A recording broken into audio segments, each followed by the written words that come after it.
We have Stephen Dryall. He is a presenting partner for this conference and the founding director of the Nikola Tesla Unite Limited Foundation.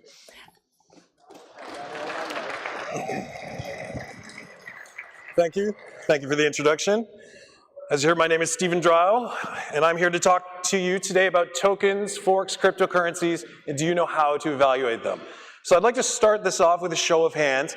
How many people in this room feel they can confidently evaluate a cryptocurrency or related project? Show of hands. Ooh, that's a lot of people, or not really, but that's okay. What I'm here today to share with you is a method, I don't have a clicker, is a method, a framework that you can basically all use to evaluate any cryptocurrency related project, any token-based project, forks, all that kind of stuff. And this is basically, there's the clicker. Okay. This is information that we've gathered through our involvement over a number of years now, being either directly involved with the creation of a number of different cryptocurrency-related projects. This is also the result of our studying literally hundreds of cryptocurrency projects. This is essentially a bunch of information that we've gathered, and this is how things are. So, a cryptocurrency is based on three things: technology, community, and liquidity. These are the mandatory requirements. This is what a cryptocurrency is all about. It's not any one of these things, it's all three of these things. And I'm going to show you how we know this and why we know this to be true. In order to understand how this is the case, we need to look at a complete cryptocurrency ecosystem and what a viable ecosystem looks like. These are the quintessential cryptocurrency elements for any cryptocurrency that exists today, that started and is still viable, still self-sustaining.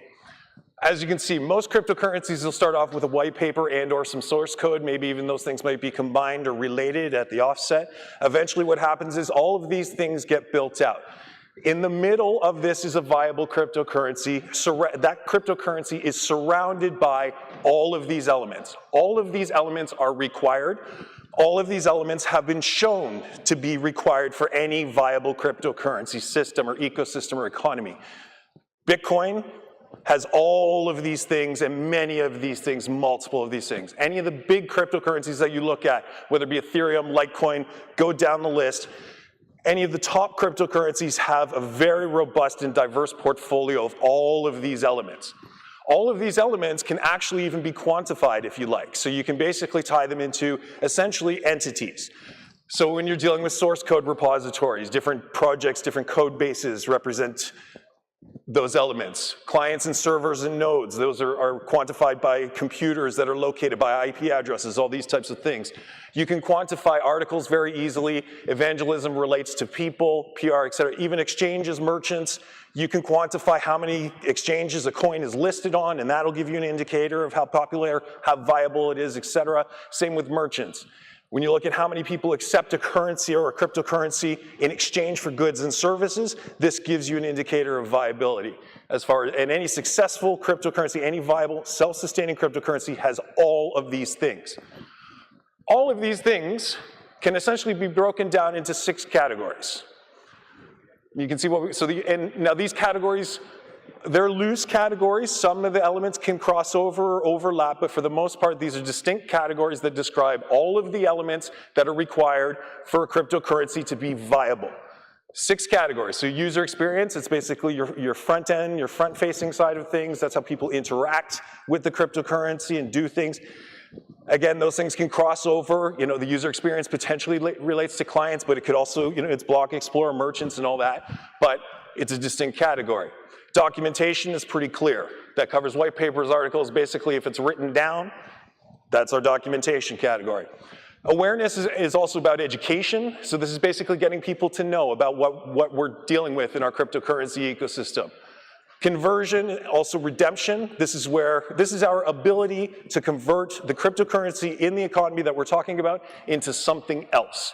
So whether that be another type of currency, another type of national fiat currency, or whether that be for products and services, again, all of these things are required and mandatory for a cryptocurrency ecosystem to be viable.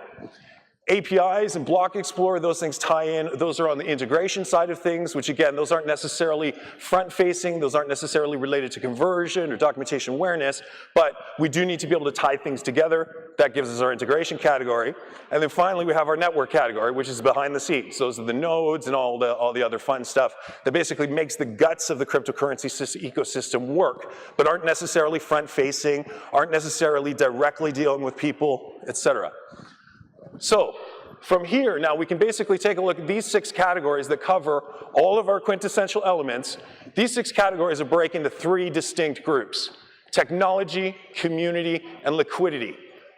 These are very important. These are the 3 distinct groups. This is what makes a cryptocurrency viable. This is what a cryptocurrency is all about. This is what we call the 3 pillars of a viable digital money ecosystem. They're illustrated this way so that you can see all of the pillars are independent, but they're interrelated, and they're important, and they're all equal contributors. No one thing is greater than any of the other 3. It is the viability and the value of a cryptocurrency that occurs at the intersection of these 3 things. This gives you a framework. This gives you a method, an easy, quick way to assess whether or not a cryptocurrency is viable, a fork, a token, a blockchain project. It does not matter. All of the things in the quintessential elements are required for that to be viable. All of those things ultimately fall under the 3 pillars. The 3 pillars can be quantified, and that's up to individual methods in terms of how you go about doing that, but it gives a standard way for you to quantify and compare different projects, regardless of what they are, because the 3 pillars are essential for the viability of a cryptocurrency ecosystem. If one of the pillars is reduced, our viability is reduced, plain and simple. If the community is small, that's fewer people to trade or buy or do things with the technology or to develop it in general. If our liquidity side is reduced in any way, that heavily affects the viability. We've actually heard people talking about liquidity here today. And if you cannot trade the token or the currency for something else, whether it be other currencies or merchant services or anything else, the viability is very, very limited. And same thing with the technology pillar as well. It's applicable to all of the pillars. Any of them are reduced, our viability becomes reduced, and we can actually visualize it very easily by looking at the intersection of a Venn diagram when we lay them out. If a pillar is missing, it's not viable. That's it, plain and simple. It's obvious on the technology side of things. There's no technology, there's no cryptocurrency. It's very simple. However, no liquidity would mean it's not viable. What can you do with a currency or a token that you can't trade or buy and sell stuff with? That's not viable, that's not self-sustainable, nobody would support that. And that would ultimately affect the community, and the community one's pretty obvious. Without people, you do not have a cryptocurrency economy. It's very simple. But again, if you were to take these things and compare them to different circumstances and different scenarios, that's where you start to understand how this is a very simple method for understanding how things work.